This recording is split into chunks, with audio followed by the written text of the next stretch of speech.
नमस्कार दोस्तों, स्वागत है आप सभी का जेबीवी क्लासेस के ऑनलाइन प्लेटफॉर्म पर। अपन पढ़ रहे हैं विद्युत धारा का चुंबकीय प्रभाव। क्या पढ़ रहे हैं? विद्युत धारा का चुंबकीय प्रभाव। इससे पहले वाले चैप्टर में अपन ने विद्युत को अच्छे से जाना था। अब अपन पढ़ेंगे कि विद्युत से चुंबकीय प्रभाव कैसे उत्पन्न होता है, या विद्युत धारा से चुंबकीय प्रभाव कैसे उत्पन्न होता है। देखो, ये बिल्कुल नया टॉपिक है, इसको समझने के लिए थोड़ा पेशेंस जरूरी है, ठीक है ना।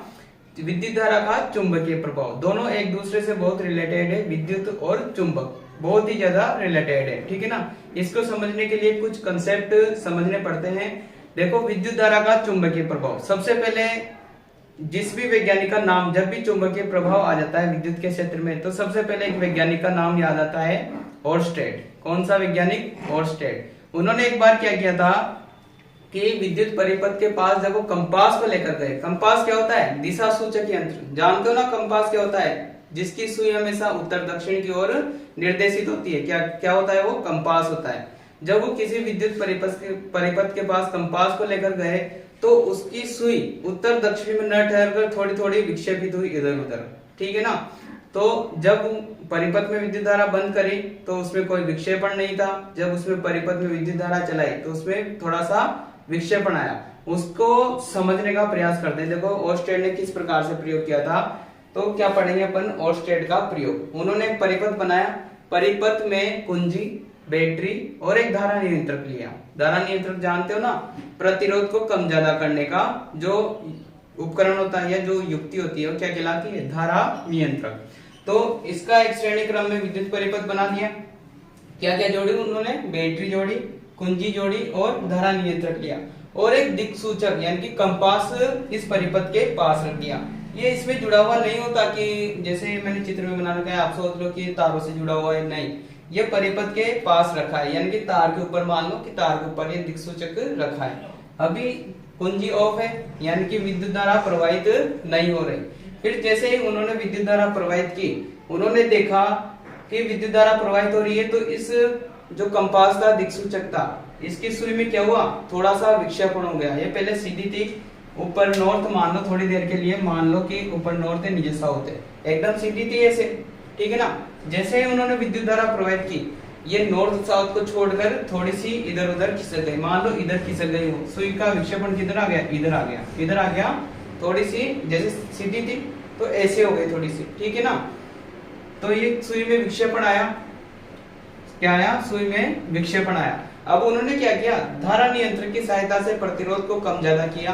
तो धारा क्या होगी? कम ज्यादा होगी। तो जैसे ही धारा कम ज्यादा होती है, इस सुई का जो विक्षेपण आ रहा था ऐसे, ये भी क्या हुआ? थोड़ा कम ज्यादा हुआ। जैसे ही धारा कम हुई तो विक्षेपण कम हुआ, धारा ज्यादा हुई तो विक्षेपण ज्यादा हो गया।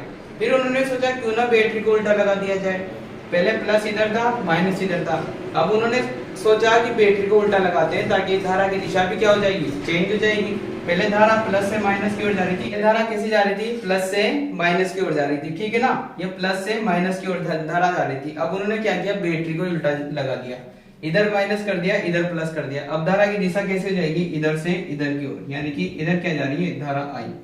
अब जैसे ही धारा आई, ठीक है ना, इसमें प्रवाहित हो रही है, तो जो विक्षेपण पहले ऐसे हो रहा था, अब वो विक्षेपण कैसे हो गया? उल्टा हो गया पहले से, ठीक है। कैसा हो गया? उल्टा। तो इसका मतलब क्या हुआ कि जैसे उन्होंने धारा की दिशा बदली, कंपास की जो सुई थी वो भी दूसरी तरफ, मतलब जो पहले ऐसे ऐसे घूम रही थी, अब वो विपरीत दिशा में घूम रही है। यानी कि धारा की दिशा चेंज करने पर जो दिक्सूचक है उसकी सुई भी क्या हो रही है? उल्टी घूम रही है, विपरीत दिशा में घूम रही है। तो उन्होंने देखो क्या किया था कि जब धारा अनुपस्थित थी, मतलब इस परिपथ में कोई धारा नहीं है, तो दिक्सूचक में कोई दिक्सूचक में विक्षेप भी नहीं है, ठीक है। दिक्सूचक में क्या नहीं है? विक्षेप भी नहीं है, मतलब वो नॉर्थ साउथ की तरफ रुका हुआ है, ठीक है। इसके अलावा जब उन्होंने धारा प्रवाहित की तो सुई विक्षेपित होती है, ठीक है।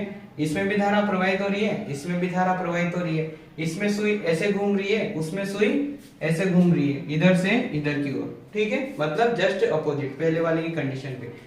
फिर उन्होंने क्या लिखा कि जब धारा की दिशा बदल दी जाती है, मतलब पहले धारा ऐसे जा रही थी परिपथ में, ठीक है, अब धारा ऐसे आ रही है, तो जैसे ही धारा की दिशा बदल दी, विक्षेपण की दिशा भी क्या हो जाती है? बदल जाती है। पहले विक्षेपण ऐसे हो रहा था, अब विक्षेपण कैसे हो रहा है? ऐसे हो रहा है। ठीक है ना, यानी कि धारा की दिशा पर भी निर्भर कर रहा है। तो उन्होंने इस प्रयोग से क्या निष्कर्ष निकाले, देखो जो कंपास होता है अपना, कंपास जानते हो ना, दिशा देखने का जो यंत्र होता है, ठीक है।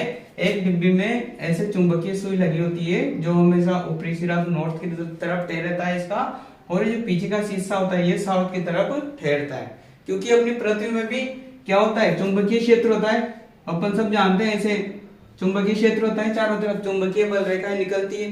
तो उसके अकॉर्डिंग ये अपनी जो कंपास होता है इसकी सुई भी इसकी तरह व्यवहार करेगी। मतलब जो पृथ्वी का उत्तरी सिरा है तो ये चुंबकीय सुई का उत्तरी सिरा उत्तर की तरफ ठहरता है और दक्षिणी सिरा दक्षिण की तरफ। तो एक तरह से वो किस पर काम करता है, चुंबकीय व्यवहार पर काम करता है। तो यहाँ कौन सा चुंबकीय क्षेत्र हो गया जो ये घूमने लग गई इसकी सुई। तो उन्होंने इस पर एक निष्कर्ष निकाला। क्या निष्कर्ष निकाला कि जब किसी चालक तार में धारा प्रवाहित करते हैं, मान लो ये कोई चालक तार है, इसमें क्या कर रहे हैं, धारा प्रवाहित कर रहे हैं बैटरी लगाकर। धारा प्रवाहित करने पर चालक तार के चारों ओर एक चुंबकीय क्षेत्र विकसित हो जाता है। इसे ही विद्युत धारा का चुंबकीय प्रभाव कहते हैं। ये सबसे इंपॉर्टेंट लाइन है। क्या लिखा उन्होंने कि चालक तार में धारा प्रवाहित करने पर चालक तार के चारों ओर एक चुंबकीय क्षेत्र विकसित हो जाता है। इसे ही विद्युत धारा का चुंबकीय प्रभाव कहते हैं। देखो ओर्स्टेड ने क्या लिखा ये प्रयोग करने के बाद कि जब जैसे ये चालक तार है इसमें करंट बह रहा है, विद्युत धारा जा रही है, तो इसके चारों तरफ एक चुंबकीय क्षेत्र रहेगा। क्या रहेगा, चुंबकीय क्षेत्र। अब जैसे ही ये कंपास किसी चुंबकीय क्षेत्र में आएगा तो इसकी सुई क्या होगी, डगमगाएगी इधर उधर, यानी कि इधर उधर विक्षेपित होगी। तो इसके चारों तरफ चुंबकीय क्षेत्र बन जाता है, जिसमें कंपास को लाने पर यानी कि दिक्सूचक को लाने पर इसकी सुई विक्षेपित होती है और इस प्रयोग से यही निकलता है अर्थ, ठीक है ना। क्योंकि यहाँ तो कोई धारा नहीं बह रही थी, तो यहाँ पर ऑब्वियसली बात है कि यहाँ पर क्या नहीं होगा, कोई चुंबकीय क्षेत्र नहीं होगा, तो दिक्सूचक की सुई में भी कोई विक्षेपण नहीं आएगा। लेकिन जैसे ही विद्युत धारा बहेगी चालक तार के चारों तरफ, जैसे ही चालक तार है इसके चारों तरफ, ठीक है ना, कुछ परिधि में, इसकी परिधि मान लेते हैं, तो वहां तक एक चुंबकीय क्षेत्र बन जाता है। और उस चुंबकीय क्षेत्र में इस कंपास को लाने पर इसकी सुई में क्या होता है, विक्षेपण होता है। यही क्या कहलाता है, यही कहलाता है विद्युत क्षेत्र का चुंबकीय प्रभाव। तो सबसे इंपॉर्टेंट लाइन क्या है कि चालक तार में धारा प्रवाहित करने पर चालक तार के चारों ओर एक चुंबकीय क्षेत्र विकसित हो जाता है। इसे ही विद्युत धारा का चुंबकीय प्रभाव कहते हैं। लास्ट बार और समझो, देखो ये कोई चालक तार है, इसमें जैसे ही विद्युत धारा प्रवाहित करेंगे तो इसके चारों तरफ एक चुंबकीय क्षेत्र बन जाता है। उस चुंबकीय क्षेत्र में कंपास को लाएंगे तो उसकी सुई इधर उधर डगमगाएगी, ठीक है ना। तो इस चुंबकीय क्षेत्र का बनना क्या कहलाता है, विद्युत धारा का चुंबकीय प्रभाव। ये सबसे पहले किसने बताया, ओर्स्टेड नामक वैज्ञानिक ने। तो आई होप आप सबको ये समझ में आया होगा, ठीक है ना। ये बहुत ही छोटा कॉन्सेप्ट है और बहुत ही सुंदर कॉन्सेप्ट है, ठीक है ना। तो अगर आपको इसमें कोई किसी भी प्रकार का कोई छोटे से छोटा भी कोई डाउट हो तो आप कमेंट बॉक्स में जरूर लिखें। Thank you.